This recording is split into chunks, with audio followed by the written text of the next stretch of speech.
Hello everyone, welcome to another video, and in this one we'll be discussing an important topic. So it's what I like to call our greatest superpower, and it's the fact that our minds are malleable, that we can exercise a degree of control over our mind, over our unconscious, and I'll be talking about the benefits of this and how we can do this.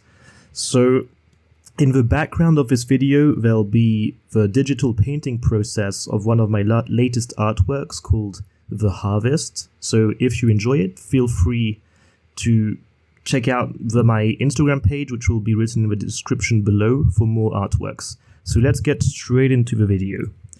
So firstly, what do I mean when I say that our mind is malleable? In order to understand this, let me start by explaining in very brief and simplified terms what the unconscious is and the role it plays in dictating our lives.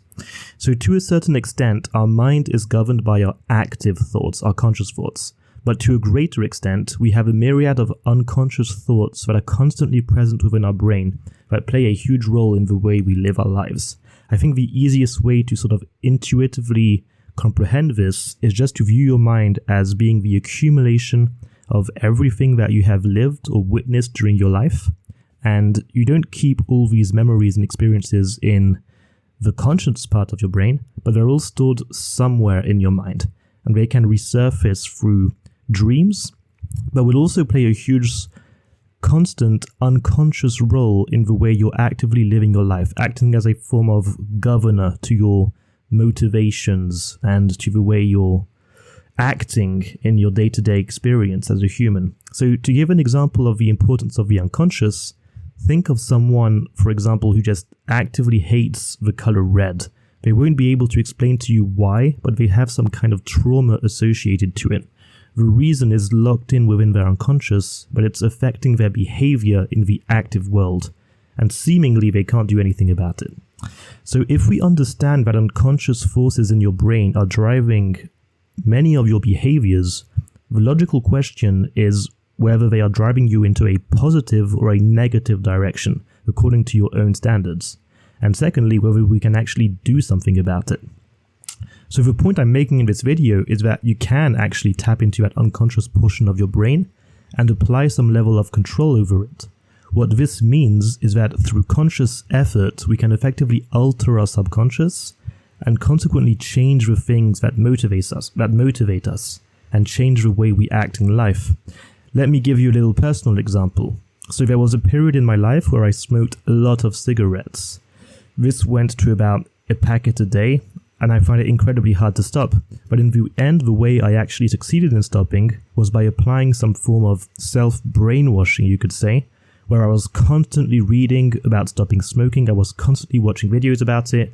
I would do a sort of daily meditation practice where in the background there'd be an audio book, recordings of someone speaking about smoking, and I did this every day for a month.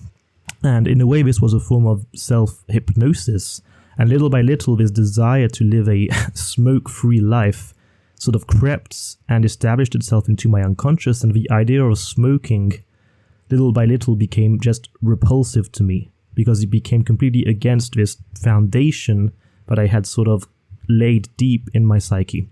So this was a 180 that happened in my mind that I set upon myself to achieve. And so the point here is that I managed to impact the part of my mind that is a layer deeper than active thoughts. So what are some other things that I or you can change in our lives is the logical question. Do you have certain behaviors that you consciously know you shouldn't be engaging in on a personal level, but are causing damage within your life in some way? So if the answer is yes, then there's a good chance that there's something rooted in your unconscious that should be worked on to fix this issue. So overall, I believe your mentality and mindset is the most powerful tool you have at your disposal as a human being. Some mentalities and some mindsets are adequate and necessary when it comes to achieving certain objectives in life. For example, if you want to one day have a loving family, it needs to be rooted deep within you that you believe in family, that you believe it can work in the long term.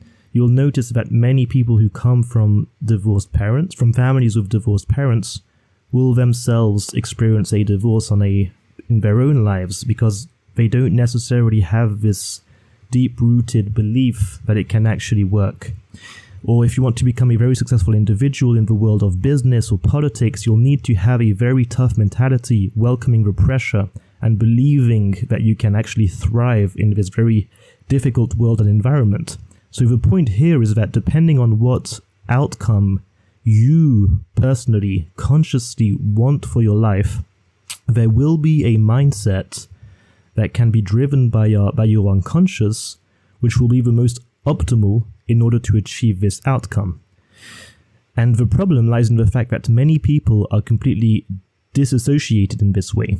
They would say that they want certain things, but their actions tell a completely different story. And so this happens when the unconscious is putting them away in a completely different path compared to what they consciously feel like they want. There's a disconnect. So the main point here is that the mindset you adopt will then act as the governor to your life and to your behaviors, and will then dictate many of your actions or lack of actions. Consequently, it's very important for you to choose what kind of information you want to be feeding your mind, as it's constantly getting influenced by the outside world. You need to be very careful and aware of this. And even to get maybe slightly meta about it, through my videos, I am trying to reinforce a mindset of action and positivity into you. But by doing this, I'm also trying to insert and reaffirm these thoughts into my own mind because I genuinely believe them to be beneficial. So this wraps it up. I like to keep these videos quite short. So thanks for watching, guys. And don't hesitate to leave a like, a comment, or subscribe to the channel if you want more of these videos. And see you in the next one. Have a good one. Bye-bye.